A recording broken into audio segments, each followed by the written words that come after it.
마칩니다. 아나운서 강성규였습니다. KBS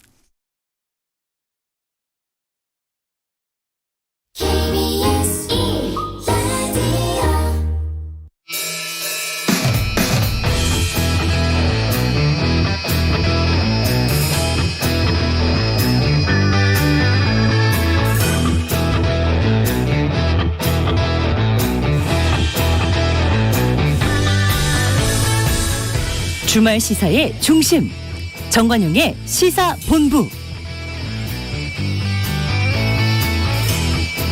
여러분 안녕하십니까, 정관용입니다. 민주당이 당초 국회 본회의를 어제, 그러니까 7월 1일 단독으로 열겠다고 했었죠. 그런데 계획을 바꿔서 다음 주 월요일 4일에 본회의를 열고 국회의장을 선출하겠다, 이렇게 밝혔네요. 이처럼 며칠 연기한 이유는 주말 동안에 국민의힘과 원구성 협상을 이어가겠다는 뜻으로 보이는데, 하지만 아직 국민의힘은 날짜가 언제든 민주당 단독으로 본회의를 개최하는 건 불법이다, 이런 입장이죠. 자, 이 꽉 막힌 국회 이번 주말 사이에 숨통이 트일 수 있을지 오늘 내일 잘 지켜봐야 할 것 같습니다. 정관용의 시사본부 토요일 순서 시작합니다. 먼저 도로공사 연결해서 고속도로 상황 전해드릴게요. 유가연 캐스터. 네, 강원권으로 향하는 노선들 위로는 가장 긴 정체 구간이 10여 킬로미터로 이어지고요. 그보다 2배쯤 어려운 정체 구간 바로 경부선 부산 방향 충청권에 있습니다. 총 33킬로미터 정체 가운데 대부분의 교통량이 천안 지역에 몰려 있어서 이 일대 19킬로미터 구간 어렵습니다. 반면에 중부고속도로 이용해 충청 이남으로 가는 길은 비교적 수월해서요. 탄곡분기점이나 호법분기점, 진천터널 부근에서만 짧게씩 남이 쪽으로 브레이크 밟는데요. 진천 부근 2차로에서 승용차 사고 처리하니까 주의가 필요합니다. 평택 제천선 제천 방향으로도 정체 구간 안에 사고가 났습니다. 서안성에서 금광 1터널까지 12킬로미터 구간 속도 내기 어려운데 그 사이 남한송 부근 1차로에서 사고 처리 중이니까 전방 주시 잘해주시고요. 강원 지역과 이어지는 노선 살펴보면 영동선 강릉 쪽 서용인 분기점부터 양지터널까지 가장 막히는데 원주나 새마을 부근에서도 주춤합니다. 서울 양양선 양양 방향은 남양주금소부터 서종까지 13킬로미터 구간 가장 어렵고 강원권 진입하면 동산 유금소에서 춘천 분기점까지 7킬로미터 구간 정체입니다. 지금까지 한국도로공사 교통센터 유가연이었습니다.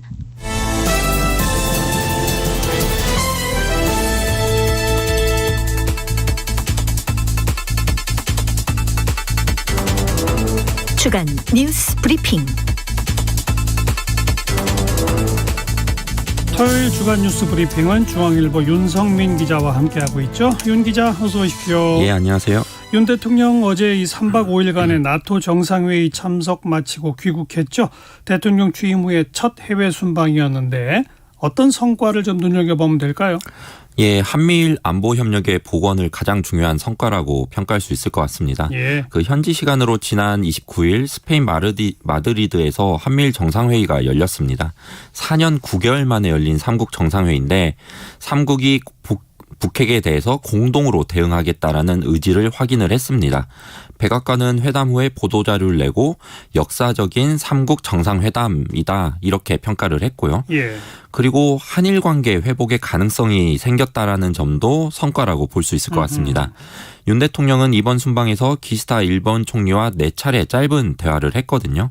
기념 촬영까지 합하면 5차례 대면을 한 셈인데 윤 대통령은 귀국길 기내에서 연 기자 간담회에서 한일 관계 회복을 위해 과거사 문제와 양국 미래 발전 문제를 동시에 논의하겠다라고 했습니다. 예. 즉 투트랙 전략인데 문재인 정부에서는 과거사 문제 대응에 대해서 강경하게 대응을 했잖아요. 과거사 문제 해결 없이는 미래 발전에 대한 논의도 없다라는 스탠스였는데 예. 윤 대통령은 이와는 다른 길을 가겠다라는 것이 그런 의미로 말을 한 것이라고 볼 수 있습니다. 그런데 이제 이번 나토 정상회의는 중국 견제 성격이 강하지 않습니까? 예. 그러면 윤 대통령의 나토 정상회의 참석이 앞으로 대중 관계에는 좀 부정적 요소가 되지 않을까요? 그럴 가능성이 좀 있습니다. 왜 그러냐면 중국 외교부 대변인이 나토 정상회의에 대해서 예의주시하고 있다면서 중국의 이익을 해치는 상황은 좌시하지 않을 것이다라고 강도 높게 비판을 했습니다. 그랬죠. 그리고 중국 입장에서는 나토 회의에 참석한 한국이나 일본도 신경 쓸 수밖에 없는데 윤 대통령과 기시다 총리에 대해서 중국 관영 매체는 아시아 평화의 그림자를 던지고 있다라고 논평을 했습니다.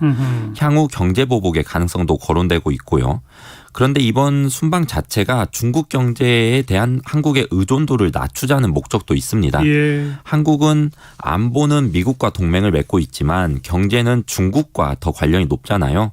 이 안보 동맹과 경제 동맹의 불일치 현상, 이런 현상이 주로 아시아에서 많이 나타나는데 맞아요. 이런 것을 그 아시안 패러독스라고 설명을 하기도 하죠.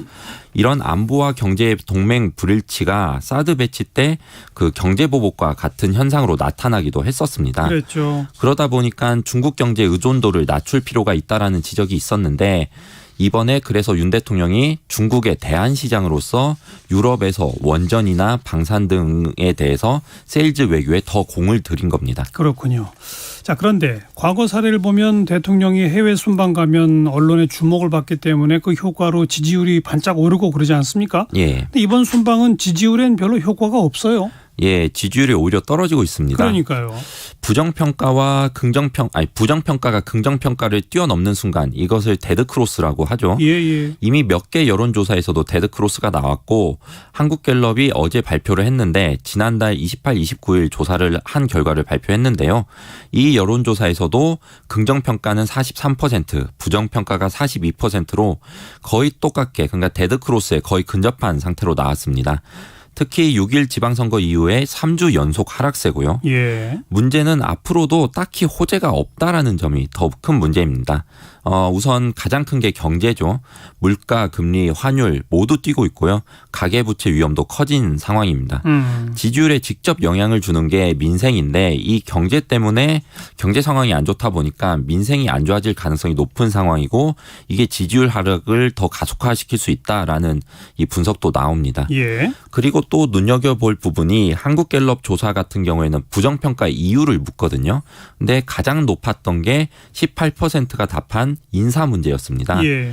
인사도 지금 문제인 상황인데 김승희 복지부 장관 후보자 그리고 박순애 사회부 총리 후보자를 임명할지 말지를 두고 이게 윤 대통령이 결정을 해야 되는 상황인데 예.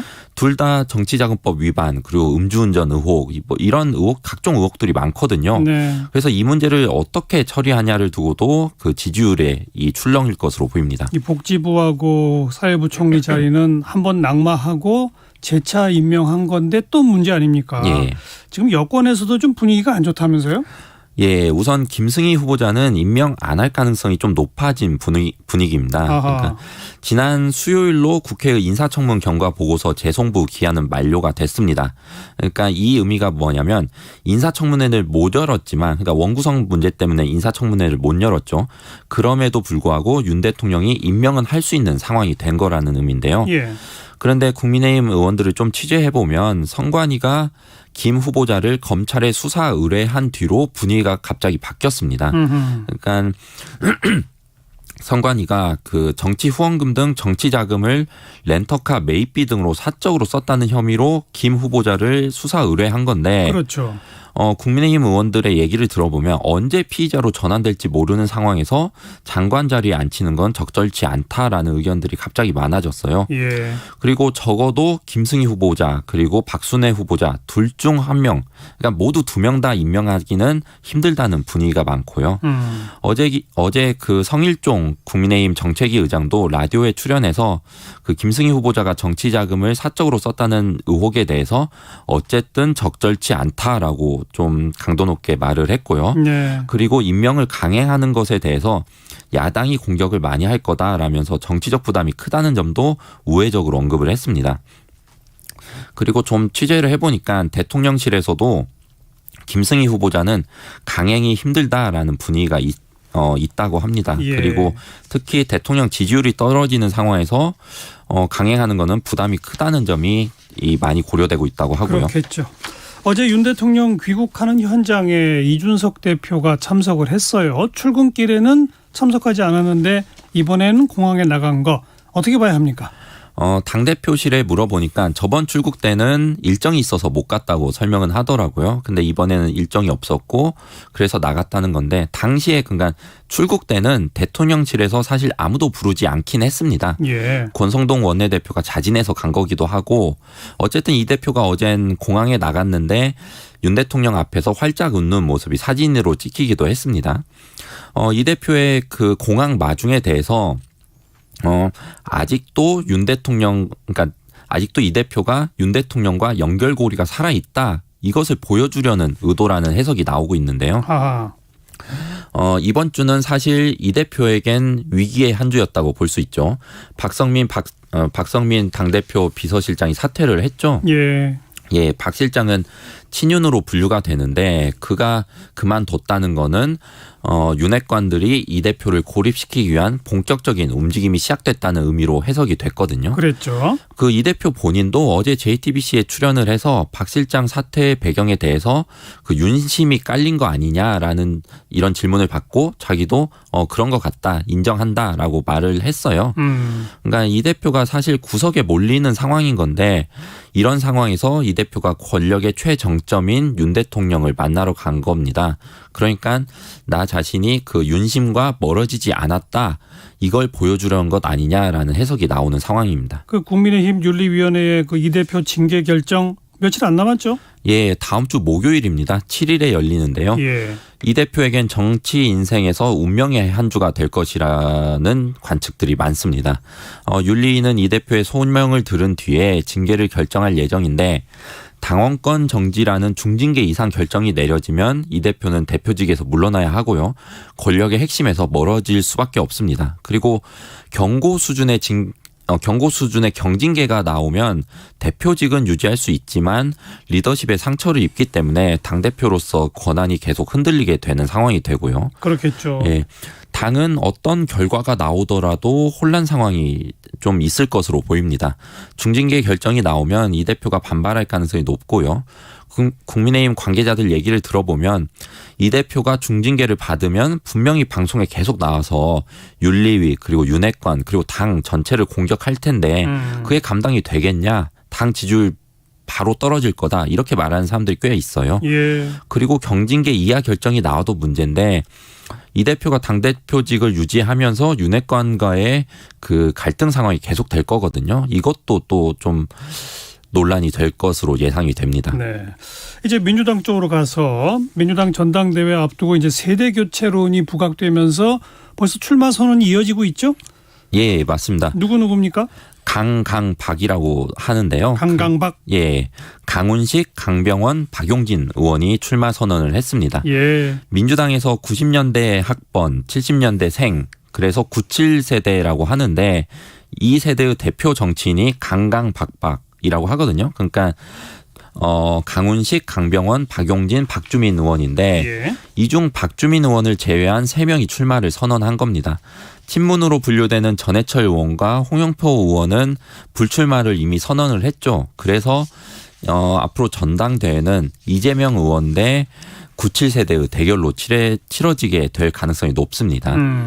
97세대 3명은 세대 교체를 전당대회 그 기치로 내걸고 있는데 대선 후보였던 이 의원을 이기기 위해서는 단일화가 필요한 상황입니다. 그렇겠죠. 강병원 의원이나 박용진 의원도 단일화 가능성은 다 열어둔 상태고요. 하지만 이 3명의 결이 조금씩 다릅니다. 정치적 결이 좀 다른데 강병원 의원은 친문으로 분류가 되고요. 강훈식 의원은 이재명 후보를 그 대선 때 도왔죠. 그리고 박용진 의원은 당내 개혁파로 친문이나 친명 둘 다와 거리를 두고 있습니다. 그래서 단일화가 실제로 이루어질지는 현재로선 예측이 쉽지는 않습니다. 그 또 민주당의 현안 가운데 하나는 탈당했던 민영배 의원의 복당 문제 아닙니까? 예. 입장이 갈리죠.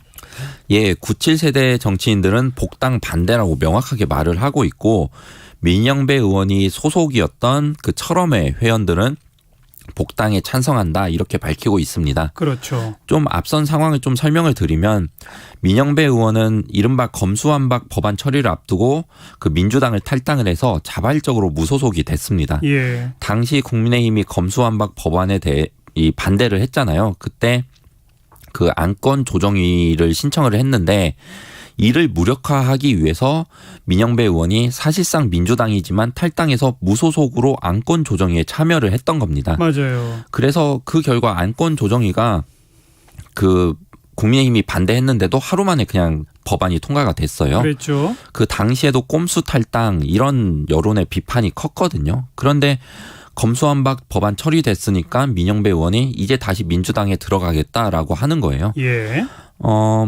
그 97세대인 강병원 의원 같은 경우에는 이에 대해서 복당을 안 받아야 된다라고 잘라서 말했습니다.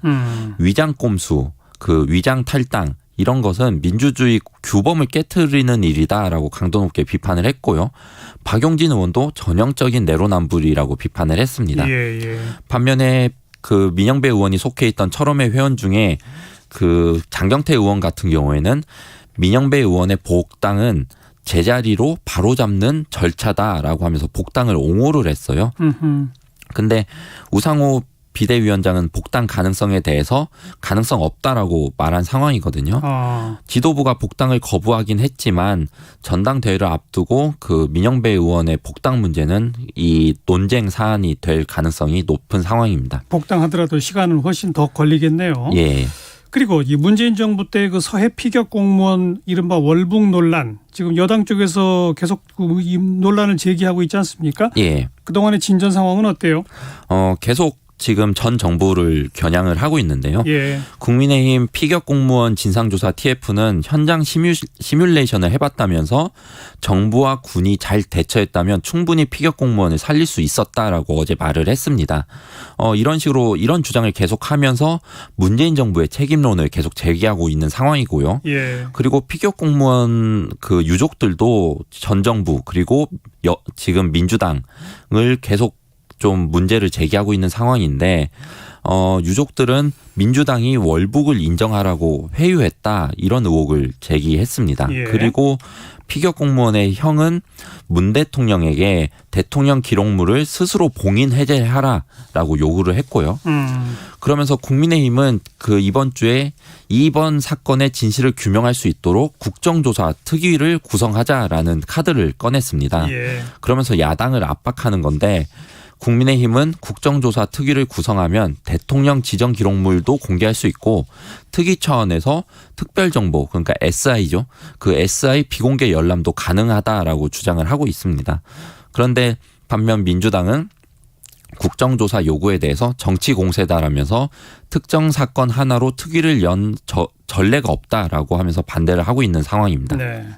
마지막으로 오늘 제가 시작하면서도 얘기했습니다만은 국회 원구성 협상 좀 진전이 있나요? 여전히 진전이 없는 상황인데요. 주말 사이에도 좀 논의는 진행이 되겠지만 예. 접점은 지금 내일 좀 찾을 수도 있고 좀 상황을 봐야 될 것 같습니다. 그래서 결국 민주당은 오는 4일 그 단독으로 본회의를 개최하겠다고 밝혔습니다. 그리고 그날 국회의장도 선출하겠다고 밝힌 상황인데 박홍근 민주당 원내대표는 이런 식으로 국회가 파행한다면 4일에는 의장을 선출할 수밖에 없다라고 밝혔고요. 예. 국민의힘은 여야 합의 없는 본회의 개최는 다수당 폭거이자 불법이다라고 반발을 하고 있는 상황입니다. 특히 국민의힘은 여전히 민주당이 원구성 합의 조건으로 검수완박 법안의 헌재, 제소, 취하 그리고 사법개혁 특위 참여 이 두 가지를 제시하고 있는데 이 두 가지는 민주당이 계속 요구하더라도 국민의힘은 도저히 수용할 수 없다라는 입장을 계속 밝히고 있습니다. 예. 그래도 국민의힘 권성동 원내대표가 민주당 박홍근 원내대표를 만나겠다고는 하니까 예. 한번 지켜봅시다. 중앙일보 윤성민 기자 수고하셨습니다. 예, 감사합니다. KBS 1라디오 정관용의 시사본부 듣고 계십니다. 12시 29분이네요. 기상청 교통정보센터 연결해서 날씨와 도로 상황 전해드릴게요. 먼저 기상청의 최영우 씨. 네, 7월 첫 번째 주말 휴일 날씨 정보입니다. 이제 잠시 정체 전선이 쉬어가면서 7월 첫 번째 주말은 폭염이 다시 기승을 부리고 있는데요.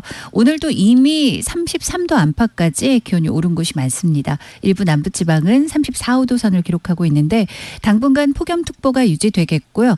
많은 지역으로 33도 이상의 최고 체감 온도를 보이겠습니다. 일부 경북권은 폭염 경보가 훨씬 더 많은 지역이라서 35도 이상으로 더 무덥겠습니다. 일부 지역은 열대야 현상도 밤사이 쭉 이어지겠고요. 대기 불안정으로 오늘도 오후부터 저녁 사이에 곳곳에 5에서 40mm 정도의 소나기 지나겠습니다. 기온도 높이 이렇게 오르면서 서울, 세종이 33도, 대전, 강릉 34, 광주 35, 대구 36도의 낮 최고 기온 보이겠고요.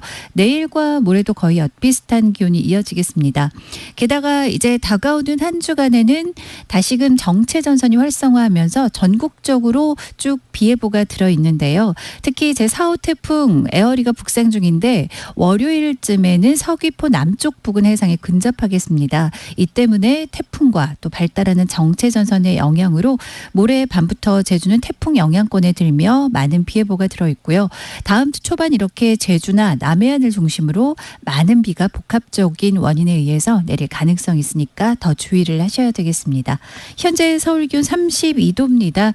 주말 날씨 정보 전해드렸습니다. 계속해서 이 시각 교통 상황 KBS 교통정보센터의 임초희 씨가 정리해드립니다. 네, 이 시각 교통정보입니다. 서울 시내 나들이 차량들이 많습니다. 그리고 도심 곳곳에는 집회도 많은데요. 그중 세종대로 광화문 방면 서울광장 부근 전차로가 전면 통제되고 있습니다. 반대 방면으로 나눠서 통행하고 있으니까요. 도로 이용에 참고하셔야겠습니다. 한편 다시 폭염을 맞은 주말 고속도로는 정오 무렵이 지방 방향으로 정체 절정이었는데요. 다만 평소 주말보다는 나들이 차량들이 많지는 않았습니다. 가장 긴 구간 정체 이어지고 있는 길은 경부고속도로 부산 방향인데요. 잠원에서 서초 나들목까지 밀리고요. 이후 수월하다가 천안에서 천안휴게소 쪽으로 19km 구간 길게 정체 이어집니다. 이후 옥산휴게소, 주감휴게소 부근에서 신탄진 쪽으로 제속도 못 내고요. 논산 천안고속도로 논산 쪽은 남풍세에서 차량터널까지 막히고요. 반대 천안 방향은 정안 나들목부터 사고 있었던 차량터널까지 아직 정체가 심합니다. 서울 양양고속도로 양양 쪽은 남양주요금소 부근에서 서종 쪽으로 13km 구간 어렵고요. 동산요금소 부근에서 춘천, 다시 내촌 부근에서 더딘 흐름 보입니다. 마지막으로 어제 발생한 SRT 탈선 사고는 모두 오전에 수습이 돼서요. 지금은 정상 운행 중입니다. KBS 교통정보센터에서 임초희였습니다. 날카로운 시선으로 꿰뚫는 주말 뉴스 정관용의 시사본부. 윤석열 대통령 취임한 지 이제 50일 남짓입니다. 그런데 일부 여론조사에서 긍정평가와 부정평가가 역전되는 이른바 데드크로스 현상이 벌어지고 있죠. 이제 막 출범한 정부, 이른바 허니문 기간임에도 불구하고 이 지지율의 데드크로스 현상이 일어나는 건 그동안 좀처럼 찾아보기 힘든 현상인데요. 그래서 오늘 이 시간 저희 정관용의 시사본부 매주 토요일 코너인 끝장토론 각설하고의 원년 멤버들이시죠. 오랜만에 김병민 경희대 개공교수 또 최민희 민주당 전 의원 차례로 연결해서 이런 이 지지율 역전 현상의 배경, 앞으로의 전망 등을 살펴보도록 하겠습니다. 먼저 국민의힘 대선 캠프 대변인 맡으셨었죠. 지금 경희대 개공교수 김병민 교수 안녕하세요. 예, 안녕하세요. 오랜만입니다. 오래간만입니다. 오래간만입니다. 네. 걱정스러운 현상이죠, 이 데드크로스. 예, 여론조사에 나오는 여러 추이들을 잘 지켜보고 있고요. 제일 중요한 건 결국 국민들께서 이제 먹고 사는 문제에 대한 해결이라고 생각하는데, 예. 최근에 고물가, 고환율, 고금리, 경제 문제가 워낙이나 심각하고, 이런 와중에 집권한 정부가 이런 일들에 대한 또 무한 책임을 질 수밖에 없는 상황이 아닐까 이렇게 생각을 합니다. 예. 국민들께서 이제 보시기에는 정부가 좀 안정감 있는 정책을 내면서 또 국민 전체가 함께 이 위기를 극복할 수 있게 뜻을 모아야 되는데 예. 지금 보여지고 있는 전국 현안이 당은 당대로 또 국회는 국회대로 여러 갈등 요소들이 적나라하게 드러나는 모습을 보였던 게 예. 이런 여론조사에 조금 부정적인 영향을 미친 것이 아닌가 생각합니다. 그러니까 제일 큰 배경은 물가나 뭐 금리 같은 민생 문제다 이렇게 보시는 거예요? 경제 문제가 워낙이나 중요하게 나타나고 있는데 이거 이제 적극적으로 해결하는 모습보다는 오히려 외적인 문제에 치중하는 듯한 인상이 뉴스로 보도됐던 것이 주된 배경이 아닐까 이렇게 생각합니다. 외적인 문제라는 건 뭐죠? 무슨 얘기를 하시는 거죠? 일단은 국민의힘은 집권당이지 않습니까? 예. 그러면 이 문제를 풀어내기 위해서 당이 있는 모든 구성원들이 총력을 다해 이 물가 문제도 점검하고 또 여기에서 어려움을 겪고 있는 분들의 위기를 해결하기 위한 모습들이 보여야 되는데 예. 뉴스를 틀면 뭐 많은 분들 제가 얘기하지 않더라도 당내 여러 갈등들이 주된 모습으로 나타나게 되고요. 과거 우리가 경제 위기를 극복하거나 했을 때는 여당과 야당 뭐 모든 국민들이 손을 맞잡고 이 위기를 극복해야 되는데 예. 이렇게 좀 통합에 대한 모습들도 다소 좀 지지부진한 상황들이 국민들 보시기에 썩 좋게 보이지는 않겠다 생각이 듭니다. 뭐 하긴 지금 국회 문도 못 열고 있지 않습니까? 예. 물론 야당 탓을 합니다마는 그래도 여당이 무한 책임을 져야 하는데 적극적으로 협상에도 잘 안 나서고 이런 모습들이 부정적인 평가를 받은 거겠죠. 예, 모두가 이게 이제 내일이라고 생각하면 더 적극적으로 나설 텐데요. 국민들 잘 아시겠습니다만 보시기에는 민주당도 8월 말에 있는 전당대회에 더 많은 관심이 있는 것 아니냐. 지켜보실 수 있는 대목이고 저희도 부족한 게 너무나 많습니다. 그런데 지금 이제 여론조사 기관에서 대통령 왜 부정평가하느냐라고 이유를 묻는 문항이 있지 않습니까? 예. 거기서 줄곧 1등을 달리고 있는 건 인사 문제인데 지금 김 교수께서는 그 얘기는 쏙 빼시네요. 인사 문제도 요인 중에 하나로 또 지적될 수 있을 거라 생각합니다. 요인 중에 하나가 아니라 1등으로 꼽고 있어요, 국민들은. 그게 이제 주간 여론조사마다 이 요인들이 조금씩 변하는데요. 집권 초에 나타났던 부정평가에 가장 첫 번째 압도적으로 높았던 부정평가 요소가 뭔지 혹시 기억나십니까? 집권 초요? 네. 그러니까 당선이 되고 난 다음 인수위 시절이죠. 인수위 시절에? 예, 출범하기 전까지 있었던 3월에서 5월까지 여론조사에서 처음 이제 정권을 잡았음에도 불구하고 여론조사가 그다지 높지 않았습니다. 예, 맞아요. 이 당시에 부정평가의 가장 주된 요인 첫 번째는 용산으로서의 집무실 이전이 가장 많은 비중을 차지했거든요. 그때 너무 일방적으로 결정했다. 그런 역풍이 불었었죠.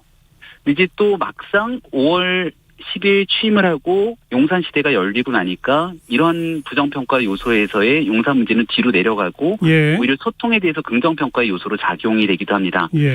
지금 이제 인사 문제에서 말씀 주신 내용 중에 현재로서 부정적으로 드러나고 있는 내용은 아마도 검찰 인사에 관한 문제가 아마 하나 꼽을 수 있을 것 같고요. 그렇죠.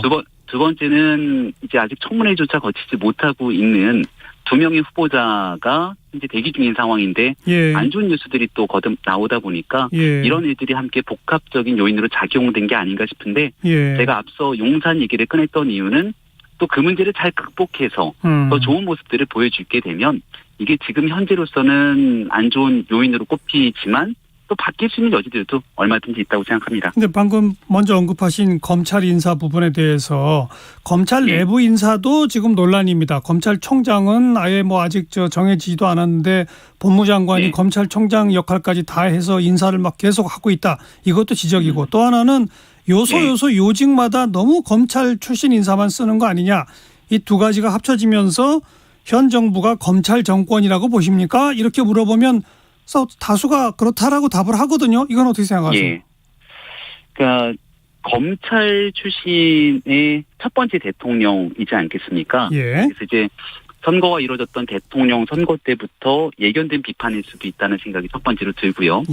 그렇기 때문에 사실은 더 좀 조심할 필요성이 있었다라는 생각이 듭니다. 이제 돌이켜 생각을 해보면 지난 정부 기간 동안 과도하게 검찰 죽이기에 나섰던 모습들이 있었기 때문에 또 반작용적인 측면들도 없지 않아 있다고 생각을 합니다. 검수안박이라고 하는 법안을 무리하게 처리하고 통과시켰던 것에 대해서 이게 잘못됐다고 민주당 내에서도 자성 어린 비판들이 나오지 않습니까? 그리고 지난날 정권에서 사실상 검찰 출신 인사들을 거의 모든 위치에서 철저하게 배제하는 듯한 모습들을 보였기 때문에 이걸 어느 정도 돌려놓기 위한 과정이라고 볼 수 있는 측면도 있다고 생각을 합니다. 하지만 제가 이제 앞서 서두에 말씀드렸던 것처럼 대통령의 이 지난 전 경력이 이제 검찰총장 출신이다 보니까 이렇게 비춰질 수 있는 여러 우려의 목소리들에 대해서 조금 더 돌아볼 필요가 있다는 생각이 들고요.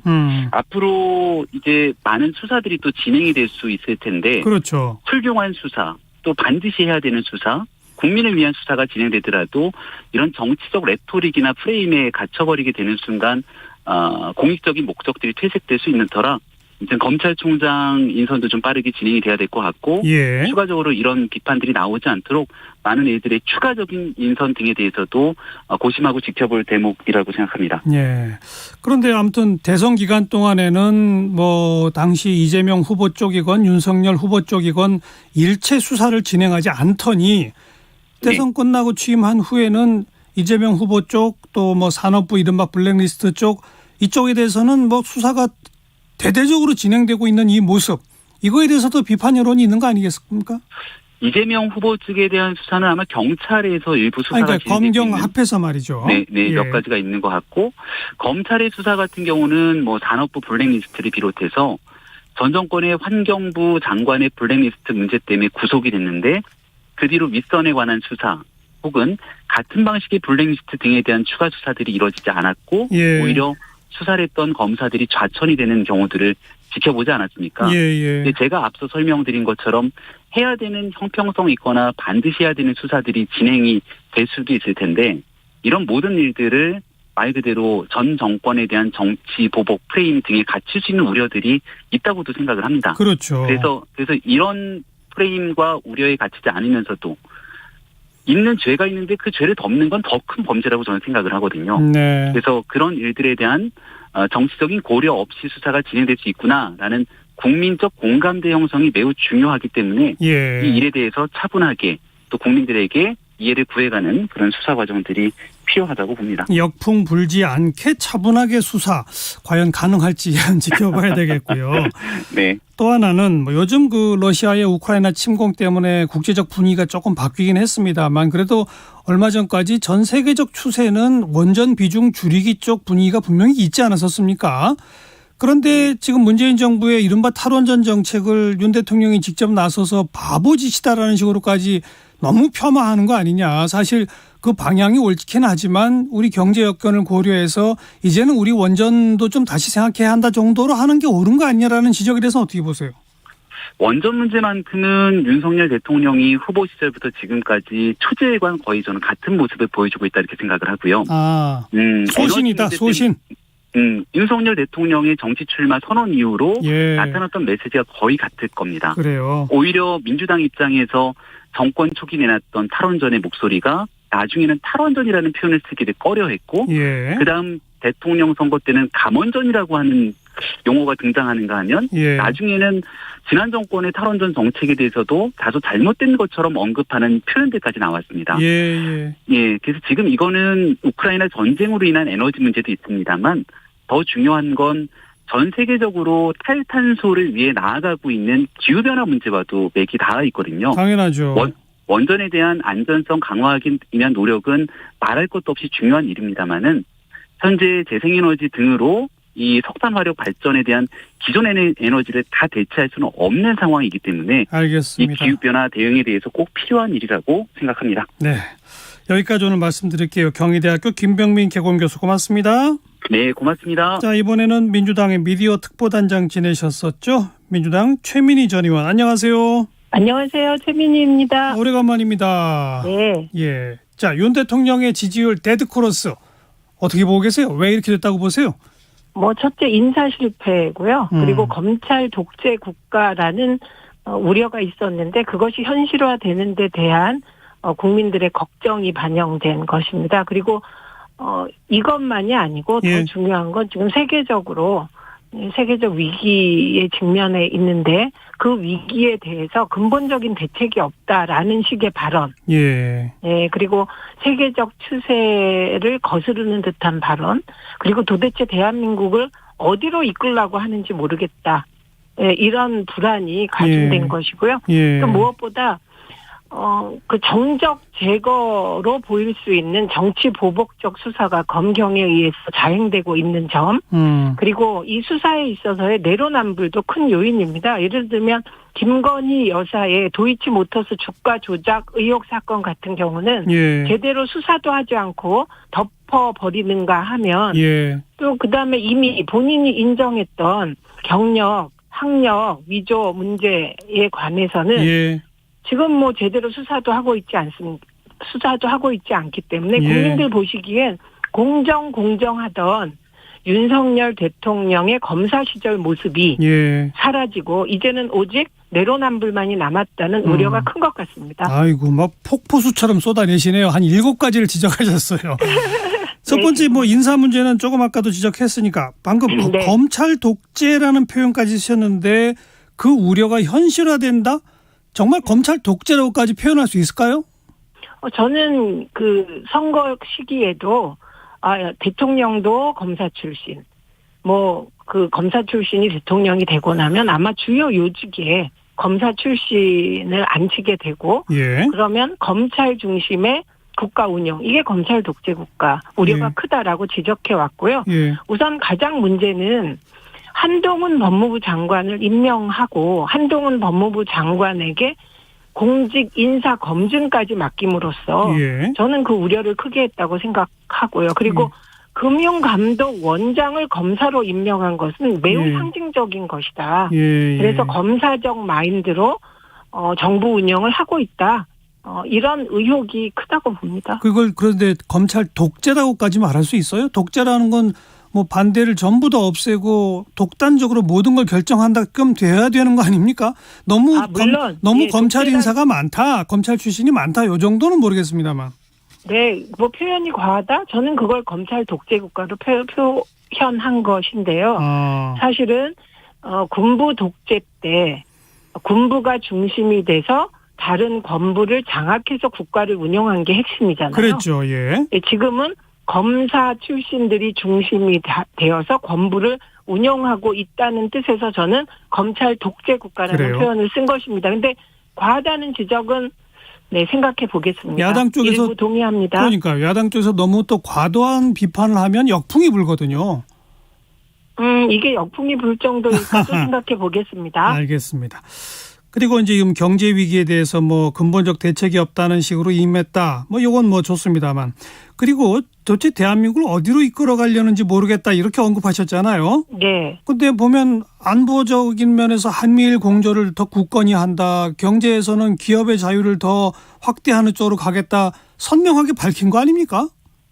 그 밝혔는데 예. 그게 80년대라면 그런 진단이 나올 수 있다고 생각합니다. 근데 지금은 2022년이기 때문에 네. 사실은 80년대식 마인드로는 곤란하지 않겠습니까? 예. 그런데 지금 말씀하신 거는 80년대에 우리나라에서 말하자면 슬로건이 됐던 내용들이에요. 예. 단체경제 탈피 뭐 등등 얘기가 나왔었는데요. 예. 지금은 사실은 그 미국만 해도 그렇게 민간에게 모든 걸 맡기고 뭐 이런 분위기보다는 국가가 적극적으로 개입해서 위기를 탈출하려고 하는 게 지금까지 보이고 있는 모습이거든요. 예, 예. 그래서 저는 이런 부분들은 정말 국회가 제대로 운영이 되고 활성화되어서 예. 과연 대한민국이 지금 어떻게 하는 것이 옳은가. 당장에 한미일 삼각 체제가 강화되고 이번에 나토에서 한미일 정상회담을 하면서 안보협력, 군사협력을 강화하겠다는 취지의 워딩이 나왔습니다. 예, 예. 근데 그동안에 일본과 우리 사이에 혹은 한미일에서 군사협력, 안보협력을 강화하겠다는 거는 대한민국이 보수정부도 공개적으로 동의하지 않은 내용이거든요. 예, 예. 그러니까 북핵 공조를 한미일이 한다. 이건 지금까지 있었던 기조인데요. 예를 들면 군사안보협력에 있어서 한미일 체제를 구축한다. 강화한다. 이런 방향은 예. 정말 논쟁적인 것이라고 생각합니다. 예, 예. 걱정되고 특히 탈중국 운운하는 부분에 대해서도 예. 탈중국 그러니까 특정 국가의 수입 수출이 집중되는 거 뭐 그거는 문재인 정부 때도 예. 그래서 다변화하기 위해서 애를 썼고요. 예. 그 기조는 맞습니다. 예. 그런데 공개적으로 탈중국이라는 단어를 정부 주요 인사가 언급하는 것이 문제다. 과연 국익에 맞냐. 알겠습니다. 그리고 탈중국에 몇 년이 걸릴지 모르지 않습니까? 예. 네.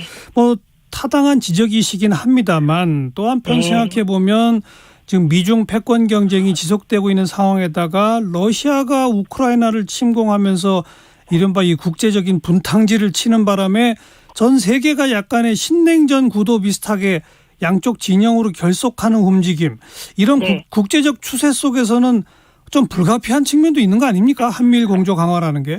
그러니까 불가피하다면 네. 그 불가피한 근거가 있어야 되고 불가피해서 이렇게 하겠다가 사실 굉장히 중요한 방향이니까 예. 국회에선 토론이 돼야 되는 거죠. 그리고 네. 그 토론이 길지도 않고요. 그다음에 저는 러시아의 분탕질, 러시아의 제국주의적 침략 행태 반대하고 예. 그것이 세계를 위기에 몰아넣었다는데 동의합니다만 예. 그 전에 더 큰 원인이 있다고 생각합니다. 미국의 신자유주의 세계화 전략이 미국에게 이제는 더 이상 이익이라고 생각하지 않기 때문에 예. 그 신자유주의 세계화란 정확히 얘기하면 미중 협력 체계로 경제를 운영하는 것이 예. 중요한 기둥인데 예. 그것이 폐기되면서 미중 갈등이 시작됐고 예. 이미 세계적인 신자유주의 세계화가 저물고 미국의 새로운 전략이 가동되기 시작한 가운데 예. 러시아가 우크라이나를 침공함으로써 세계 위기가 가중됐다. 이렇게 보고 있습니다. 알겠습니다. 네. 자, 그리고 마지막에 이제 또 지적하신 게 정적 제거용 수사가 뭐 발빠르게 진행되고 대신에 내로남불로 뭐 김건희 여사 관련 수사 같은 건 일절 진행이 안 되고 이걸 지적하셨는데 네. 뭐 지금 검찰 경찰이 정말 그 대통령의 눈치를 보고 그렇게 정적 제거용으로 막 앞으로 계속 달릴 거라고 보세요? 저는 그게 지지율의 추이와 연동되어 있다고 보고요. 국민적 동의를 얻어야만 그런 일은 가능한 것입니다. 그러니까 박정희 전두환 군부에서 예. DJ 죽이기를 할 수 있었던 건 그 당시에는 통제된 사회이기 때문에 예를 들면 상대방에게 온갖 죄를 뒤집어 씌워도 예. 그거를 밝혀낼 그 구조가 없었거든요. 그랬죠. 그런데 지금은 그런 시대는 아니기 때문에 국민의 감시가 어디서든 진행되는 거예요. 언론이 예. 아무리 보도를 안 한다고 하더라도. 그래서 예. 그 하고 싶을 수 있을 것이다, 누군가는. 네. 그러나 그렇게 쉽게 하지는 못할 것이다. 그러나 중요한 것은 죄가 있다면 법적 절차에 들어가야 된다고 국민 모두가 생각할 것입니다. 예. 그런데 없는 죄를 만든다면 그 대가는 누군가 치러야 될 것이고 예. 죄에 대해서는 누구나 공평하게 수사해야 되고요. 그리고 김은경 환경부 장관이 구속되게 만든 것은 국민의힘의 블랙리스트 대책위 아니었습니까? 그랬죠.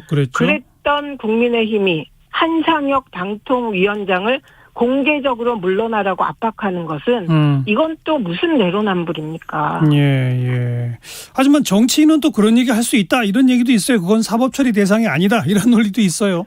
뭐 법이라는 게 이 정부 들어서는 뭐 국민의힘에 대해서는 관대하고 그래서 그런 말이 나올 수 있을지 모르지만 예. 공개적으로 공무원의 업무를 방해하고 협박하는 행위는 그게 정치인이라도 그거는 용납돼서는 안 된다고 생각합니다. 네.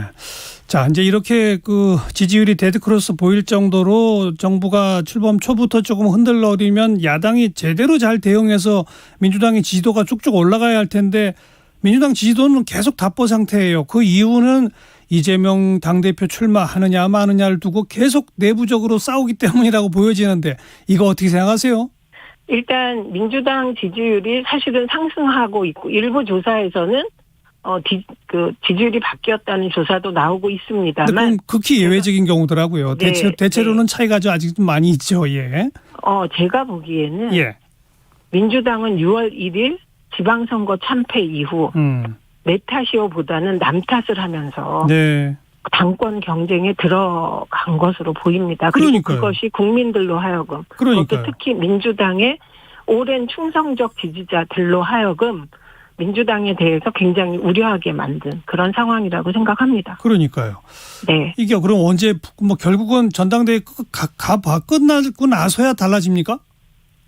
우선 우상호 비대위가 예. 민생 대책을 세우기 위해서 노력도 해보지만 예. 이게 워낙 그 스피커가 큰 몇 분이 이걸 자꾸 당대표 선거 쪽으로 몰아가고 사실 이게 참 이상한 구도인데요. 예. 그냥 내가 민주당을 이렇게 바꾸기 위해서 나오겠다.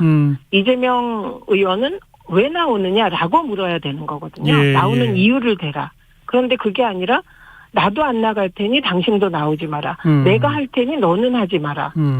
그리고 그 젊은 그 의원들까지도 우리 할 테니 너 나오지 마라. 예. 저는 이런 구도는 국민적 동의를 받기 어려운 구도라고 생각합니다. 예. 그냥 다 나와서 예. 국민과 당원과 지지자들의 선택을 받는 것이 지금은 깔끔하게 이 공방을 알겠습니다. 해결하는 길이라고 봅니다. 네.